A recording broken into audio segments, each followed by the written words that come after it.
ಇಲ್ಲಿತ್ತು. ಉದಾಹರಣೆಗೆ ಬಿಟ್ಟು ಹಾಕ್ತಾ ಇದೆ. ಸೊ ಆ ಬಿಟ್ಟು ಕೂಡ ನೀವು ಆರಂಭದಲ್ಲಿ ಕೂಡ ಸಂದರ್ಭಕ್ಕೆ ಆರಂಭದಲ್ಲಿ ಕೂಡ ಸ್ವಲ್ಪ ವಿರೋಧ ಕೂಡ ವ್ಯಕ್ತಪಡ್ತೀವಿ. ಸೊ ಏನು ಹೇಳ್ತೀರಿ ಸರ್ ಉದಾಹರಣೆ ಹಂತಕ್ಕೆ ಬಂದು ತಲುಪಿದೆ?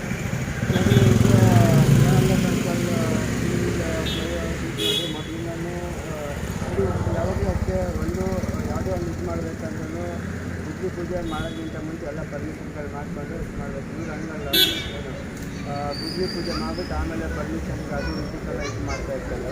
ಇವಾಗ ನೋಡಿ ಸ್ಟಾರ್ಟಿಂಗಲ್ಲಿ ಅದು ಇದು ಪ್ರಾಜೆಕ್ಟ್ ಆದಾಗ 19 ಪೂಜೆ ಕೊಟ್ಟಿದ್ದು, ಇವಾಗ 39ವರೆಗೆ ಹೋಗಿದೆ, 36-35 ಡಬಲ್ ಆಗಿದೆ ಏನು. ಮತ್ತು ಅದಿಲ್ಲದೆ ಇದು ಪರಿಸರಕ್ಕೂ ಇದಾಗ್ತಾಯಿದೆ, 30 ಮೇಲೆ ಇದಾಗುತ್ತೆ.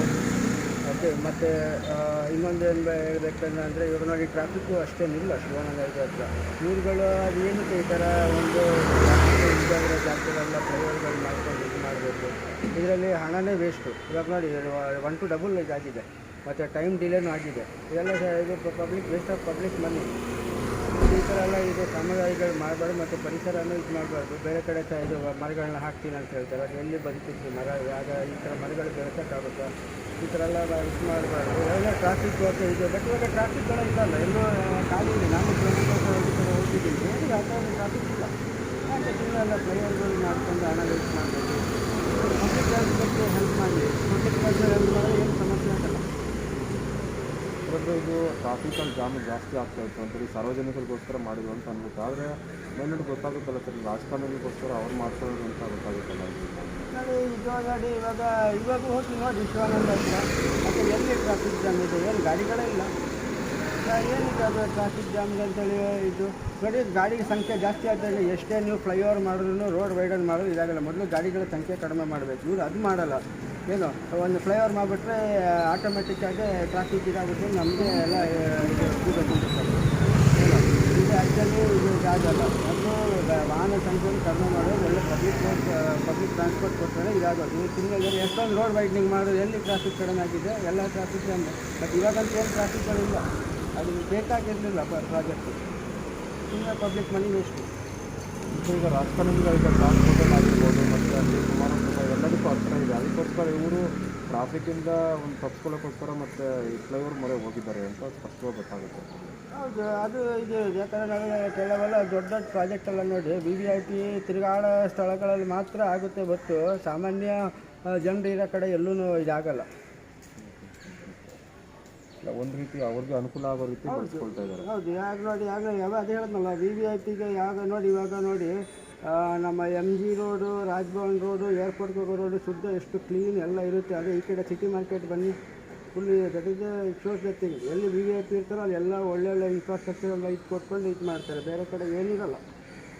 ಈ ಥರ ಎಲ್ಲ ಇದು ಮಾಡಬಾರ್ದು. ಆ್ಯಕ್ಚುಲಿ ಇಶ್ಯೂನ ಕರೆಕ್ಟಾಗಿ ಸಾಲ್ವ್ ಮಾಡಬೇಕು. ಈ ಥರ ಎಲ್ಲ ನಾವು ಇದು ಫ್ಲೈಓವರ್ ಮಾಡಿದ ತಕ್ಷಣ ಇದಾಗ್ಬಿಡುತ್ತೆ ಅಂತೇಳಿ ಫ್ಲೈಓವರ್ಗಳು ಮಾಡ್ಕೊಂಡು ಹಣ ವೇಸ್ಟ್ ಮಾಡಬೇಕು. ಎಲ್ಲ ಡಬಲ್ ಎಕ್ಸ್ಪೆನ್ಸಸ್ ಆಗಿದೆ. ಇದು ಪಬ್ಲಿಕ್ ಮನಿನೇ ವೇಸ್ಟು. ಮತ್ತು ಈಗ ಗಾಡಿ ಸಂಖ್ಯೆನಿಲ್ಲ. ಇವಾಗ ನಿಮ್ಗೆ ಇನ್ನೊಂದು ಉದಾಹರಣೆ ಕೊಡಬೇಕಾದ್ರೆ ನಮ್ಮ ಇದು ಯಾವುದು ಮಿಷನ್ ರೋಡ್ ಫ್ಲೈಓವರ್ ಎಲ್ಲಿದೆ? ಗಾಡಿ ಸುಮ್ಮನೆ ಅದು ಫ್ಲೈಓವರ್ ಮಾಡಿಬಿಟ್ಟು ಹಂಗೆ ಇದೆ. ಈ ಥರ ಮಾಡ್ತಾರೆ, ಕರೆಕ್ಟಾಗಿ ಪ್ಲ್ಯಾನ್ ಇದೆಲ್ಲ ಮಾಡೋದು. ಸುಮಾರು ವರ್ಷಗಳೇ ಆಗೋಯ್ತು ಸರ್ ಅದು ಕಾಮಗಾರಿ ಶುರು ಮಾಡಿ. 2017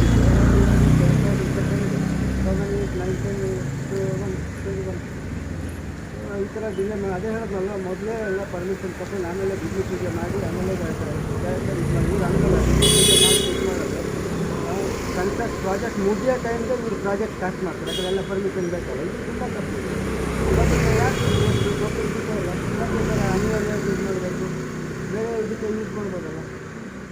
ಅಂದರೆ ಸರ್ಕಾರದ ಬದಲಾಗ್ತಾ ಹೋದಂಗೆ ಈಗ ಅದು ಡಿಲೇ ಆಗ್ತಾ ಹೋಗಿ ಈಗ ಡಬಲ್ ಆಗಿಬಿಟ್ಟಿದೆ. ಹೌದು, ಅಬ್ವಿಯಸ್ಲಿ. ನೋಡಿ ಒಂದೊಂದು ಸರ್ಕಾರ ಚೇಂಜ್ ಆಗಿಲ್ಲ, ಮತ್ತು ಮನಿ ವ್ಯಾಲ್ಯೂನು ಚೇಂಜ್ ಆಗ್ತಾ ಇರುತ್ತೆ. ಇವಾಗ ₹1 ಇರೋದು ಐಟಮು ನಾಳೆ ದಿನ ₹1. ಇಂಡಿಯಾದಲ್ಲಂತೂ ಯಾವುದೇ ರೇಟ್ ಆಗಲಿ ಕೆಳಗೆ ಬೀಳಲ್ಲ. ಸೊ ಇವರು ಡಿಲೇ ಮಾಡಬೇಕು ಏನಾಗುತ್ತೆ, ಮಾಡಲ್ಲ. ಸ್ಟೀಲಿಂದ ಹಿಡಿದು ಸಿಮೆಂಟಿಂದ ಹಿಡಿದು ಎಲ್ಲ ಕಬ್ಬಿಣದಿಂದ ಹಿಡಿದು ಎಲ್ಲ ಇದಾಗುತ್ತೆ. ಸೊ ಇವ್ರು ಈ ಥರ ಇವ್ರಿಗೆ ಗೊತ್ತಿದೆ, ಅದು ಗೊತ್ತಿದ್ರು ಯಾಕೆ ಈ ಥರ ಮಾಡಬೇಕು? ಪಬ್ಲಿಕ್ ಮನಿ ಅಲ್ಲ. 2 ವರ್ಷದಲ್ಲಿ ಆಗೋ ಕೆಲಸ ನೀವು 5 ವರ್ಷ ಮಾಡಿದ್ರೆ ಎಕ್ಸ್ಟ್ರಾ 3 ವರ್ಷದ್ದು ಎಕ್ಸ್ಟ್ರಾ ದುಡ್ಡು ಹೀಗೆ ಕಾಸ್ಟ್ ಆಗುತ್ತೆ, ಕಡಿಮೆ ಕಾಸ್ಟ್ ಅಂತ ಆಗಲ್ಲ. ಇವರು ಕಾಸ್ಟ್ನ ಕಡಿಮೆ ಮಾಡಬೇಕಲ್ಲ ಜಾಸ್ತಿ ಮಾಡಬೇಕು ನೋಡಿ, ಇವರೆಲ್ಲ ಜಾಸ್ತಿ ಮಾಡಿಕೊಂಡು ಮತ್ತು ಬಡ್ಡಿ ಮನಿ ವೇಸ್ಟ್ ಮಾಡ್ತಾರೆ. ಎಷ್ಟು ಮರಗಳು ಕಡಿದ್ರು ಸರ್ ಇದಕ್ಕೋಸ್ಕರ? ನೋಡಿ ಅದು 34 ಮರಗಳಿದೆ, ಅದರಲ್ಲೂ ಎಲ್ಲ ದೊಡ್ಡ ದೊಡ್ಡ ಮರಗಳಿದೆ ನೋಡಿ. ಮರ ವಿಷಯ ಬಂದರೂ ನೋಡಿ ಪರಿಸರ ತುಂಬ ಮುಖ್ಯ, ಮತ್ತು ಆಮ್ಲಜನಕ ಬೇಕು.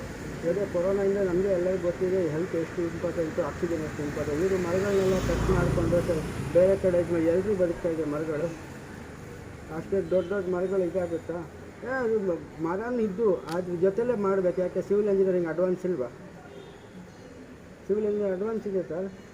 ಇದು ನಾವು ನೋಡಿ ಒಂದು ಕಾರ್ಡ್ ಮೇಲೆ ಫ್ಲೈಓವರ್ ಕಟ್ಟಿದ್ದಾರೆ, ಓಕೆ ಆ ಥರ ಮಾಡಬೇಕು ಇವರು ಪ್ರಾಜೆಕ್ಟು. ಅದು ಬಿಟ್ಬಿಟ್ಟು ಎಲ್ಲ ಯಾವುದೇ ಮಾಡಿದ್ರು ಫಸ್ಟು ಮರಕ್ಕೆ ಇದು ಹಾಕೋದು, ಆ ಥರ ಮಾಡಬಾರ್ದು. ಅಂದರೆ ಈಗ ಅದು 100 ವರ್ಷ ಬಾಳಿಕೆ ಬರುತ್ತೆ ಆ ಬೆಟ್ಟ ಅಂತ ಹೇಳ್ತೀರಾ, ಅದು ಅಥವಾ ಅನಿಸುತ್ತಾ ನೋಡಿದ್ರೆ ಸರ್? ಸರ್ ಯಾವುದು ಸರ್ಕಾರ ಕಟ್ಟಿದ್ದು ಇವಾಗ ಯಾವುದು ಬಾಳ್ತಾ ಇದೆ ಸರ್? ಎಲ್ಲ ಆಲ್ರೆಡಿ ಲೀಕು ಅದು ಇದು. ಈಗ ಸ್ಮಾರ್ಟ್ ಸಿಟೀಸ್ ನೋಡಿ, ಅದು ಕಮರ್ಷಿಯಲ್ ಸಿಟೀಸ್ ಇದು ಹಾಕಿದ್ರೆ ಎಲ್ಲ ಒಂದು ಮಳೆಗೆ ಇದಾಗಿದೆ. ಎಲ್ಲ ಮೇಂಟೆನೆನ್ಸ್ ಇಲ್ಲದೆ ಇದಾಗ್ತದೆ. 100 ವರ್ಷ ಎಲ್ಲಿ ಸರ್? ಈಗ ನಾರ್ಮಲ್ ಬ್ರಿಡ್ಜ್ಗಳದ್ದು ಪರಿಸ್ಥಿತಿ ನೋಡ್ತಾ ಇದ್ವಿ, ಎಲ್ಲಿ ಯಾವ ರೀತಿ ಅನ್ನೋದು 100 ವರ್ಷ ಅಂತಲ್ಲ, ಅದು ನಾವಿರಲ್ಲ ಹೇಳೋಕ್ಕೆ, ಯಾರು ಇರಲ್ಲ, ಅದಕ್ಕೆ ಒಂದು ಹೇಳೋದು 100 ವರ್ಷ ಅಂತೇಳಿ. ನಿಮಗೆ ಗೊತ್ತಿದೆ, ಪಬ್ಲಿಕ್ಕೇ ಅದು ಡಿಸೈಡಿಂಗ್ ಫ್ಯಾಕ್ಟರ್. ಏನು ನಮ್ಮ ಸರ್ಕಾರದ ಕನ್ಸ್ಟ್ರಕ್ಷನ್ ಯಾವ್ಯಾವ ಕ್ವಾಲಿಟಿಯಲ್ಲಿದೆ ಅಂತೇಳಿ, ಅದಕ್ಕೆ ಪಬ್ಲಿಕ್ಕೇ ಒಂದು ಇದು. ಪಬ್ಲಿಕ್ ಆ ಥರ ಎಲ್ಲ ಹೇಳಕ್ಕೆ ಹೋಗ್ಬಾರ್ದು, ನಗ್ತಿರ್ತಾರೆ ಪಬ್ಲಿಕ್.